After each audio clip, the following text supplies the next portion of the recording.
Magandang hapon mga kalapatids. Ako nga pala si Erickson Catalan, ang bagong pansier dito sa Gulod, Cabuyao, Laguna.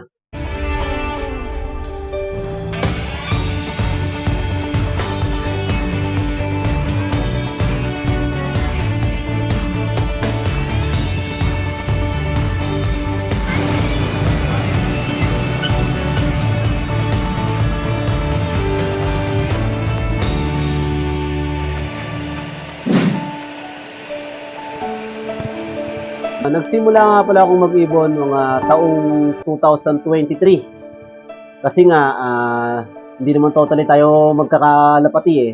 Ang magkakalapati talaga yung aking kapatid. So, nagkaroon siya ng problema. Ngayon, wala siyang pag-iiwanan lahat ng mga ibon niya. Binili niya sa akin lahat. Ako na nagtuloy lahat. Pero yung mga breeder niya, mga pinagbibili niya, binenta niya rin lahat yon para meron siyang panggasto sa pupuntahan niya. So ako naman, anong naiwan na lang sa akin yung mga flyer niya, yung mga panlaro niya. So binili niya rin sa akin kung paano magganto, magsumali sa mga club, sa mga kung paano mag-clock. Tinuro niya rin sa akin lahat yan. So yun na nga, nagtuloy-tuloy hanggang sa nagtuloy-tuloy na, sumali na ako sa mga club. Pupuling-puling na lang, mga derby-derby. Yun, hanggang sa nagdire-diretso na ngayon. Anong mga club yung mga nilalaro? Mga club na nilalaroan ko ngayon, sa ngayon ay yung Ulpa. Yan, Ulpa, number 1 natin yan. Saka yung SLRPC, na mga bagong club lang din. Saka yung mga APRA. Saka itong bagong ngayon, sasalihan ko, yung BBC. Yan. Yan ang ating mga club na lalaroan ngayon. Bali, ito nga pala yung aking nanalo ng MacArthur Race, ito yung nakauwi kong ibon. Bali, ang bloodline naman ito ay yung nabili namin sa Expo na sa Ayala Mall kay Sir Ace Aquino. Bali, yung ipinaris namin dito na hen, yung abuyog finisher ng ating mga tropa. Bali, sila lang rin nag-breed nun. Ito ipasok-suko lang sa kanila. Pero yung dating ibon ay sa amin naman talaga yon. Kumbaga, nagkaroon niya ng problema na ibenta yung mga ibon. Yun, sila ang nakabili, yung mga tropa. Sila din na nag-breed na ito. Syempre, sa kakulangan natin ng breeder, nagpasok-sok tayo ng ring para meron tayong panlaro. So, hindi natin alam, yun nga. Bigla-bigla pa lang siya pala ang mananalo. Kaya maraming pasasalamat ko din sa nag-breed kay Sir Erickson Boy. Yan, Trinidad. Yan. Salamat. Sa pag-breed naman, wala naman tayo masyadong ginagawa dyan. Simple lang. Pakain, patuka lang tayo. Sa pagkukondisyon naman ng mga breeder natin, pinapainom din natin sila ng mga herbal, mga simpleng herbal lang, yung mga pinakulo, saka mga electrolytes. Sa vitamins naman, nagbibigay lang tayo ng vitamins kapag nakikita ko sila medyo namamayat, doon lang ako nagbibigay ng vitamins. Saka yung mga grits, yan, importante yan sa mga breeder para maganda ang ating produce.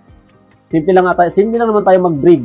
Simple lang, huwag yung masyadong tututukan masyado para hindi na-stress ang ibon, para hindi kayo na-stress. Pagdating naman sa mga flyers natin, simple lang din. Pakain patukalan din tayo, pagka mga inakay, yan, viewing natin, pagka medyo maganda-ganda na sila. Sa trapping naman, madali na naman sila kapag matagal-tagal na sila naka-viewing, mga 1 week or 2 weeks na naka-viewing, inaalpasan ko na sila. Hinahayaan ko na lang kung pipitik sila o ma-overfly. Minsan na-overplayan din tayo pag ganun, pero kadalasan naman talaga hindi tayo na-overplayan kasi malaki yung kulungan natin, kaya kitang-kita na agad na viewing na agad sila ng maganda. Tapos sa mga flyers naman natin, mga pangkarera natin, pagka pwede na silang i-training, yan, minsan sinasarili natin ng toss. Meron tayong mga rider dito na taga-toss natin. Yan. Para matraining sila habang maaga pa at nakakauna tayo sa mga club. Nakikita ko rin kung ano yung mga pwedeng tayaan, pwedeng salihan, ganyan. Kung sino may mga speed o wala, ganun. Sa mga pampuling naman natin, sa mga flyers natin, simple lang din ang ginagawa ko. Sa mga turo lang din ang aking mga mentor. Yun nga, pag ma-motivate, bibigyan mo siya ng kapares, para ma-motivate siya, mabilis umuwi, mabilis din pumasok, ganyan. Para yun lang, simple lang din. Hindi man tayo, minsan lang naman tayo manalo sa mga puling-puling. Alam mo naman mga kaibigan natin, talagang mapabilis ang ibon. Yan. Shoutout sa iyo, Boss Mark Alvin, talagang kahirap mong talunin. Ito nga pala yung aking nanalo ng MacArthur Race. Ito ay isang hen, at ang pangalan naman nito ay si Miss Iboinki. Kaya naman Miss Iboinki ang pangalan nito ay dahil ang nag-breed nito ay si Eric Boink.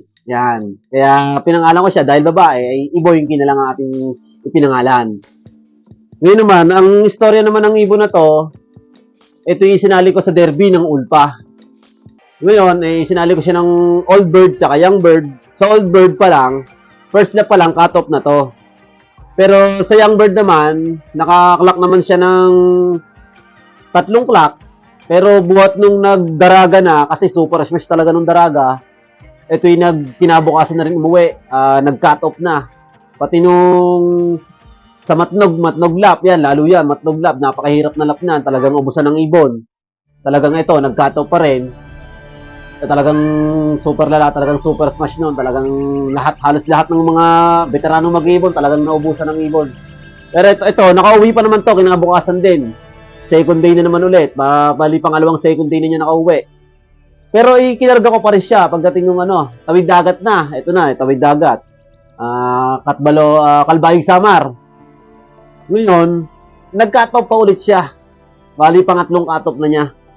Kinabukasan na naman siya umuwi. Siyempre, wala na talaga tayong habol sa derby, sa Ulpa. Ginawa ko, ipinahinga ko na siya. Hindi ko na siya inilaban ng last lap, Tacloban. Dahil yun ang yung pinayo din, ang nag-breed nito, si Eric Boy. Shoutout sa iyo, Eric Boy Trinidad. Salamat sa payo mo na huwag ko nang ilaban ng last lap, Tacloban. Ang payo mo sa akin, MacArthur ko na siya isali. Kaya yun, doon natin siya isinali. Yun na nga, nagbunga na nga yung ating sinasabi mo rin, na baka sakali, baka doon tayo makahagip ng premyo. Hindi nga, nagbilang anghel nga tayo lahat. Ayan, napatunayan ng ibon na nakapagpaklak pa siya ng MacArthur Leyte kahit second day bird. Pero napakahirap na karera yun, hard race.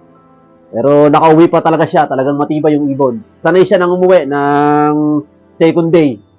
Nakatatlong second day na siya sa Ulpa Bali, pang-apat na second day niya yung MacArthur Leyte.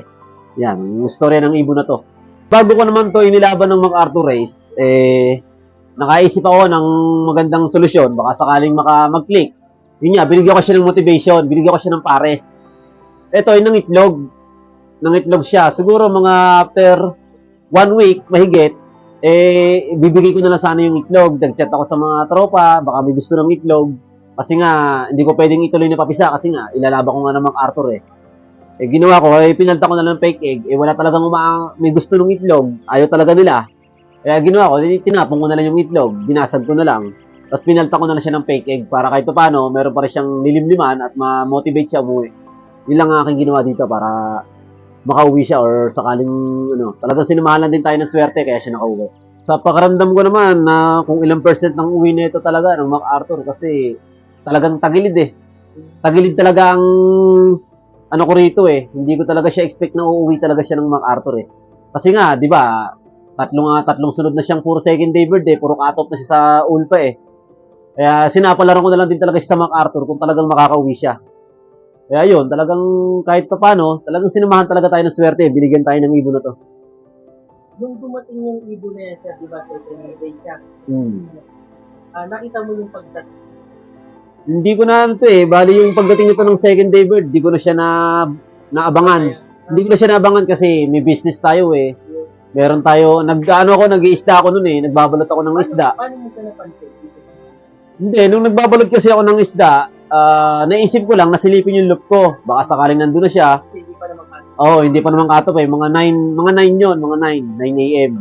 Ngayon, pag silip ko ng loop ko, dun pa lang sa baba, nakita ko na to nakatambay sa loob ng kulungan.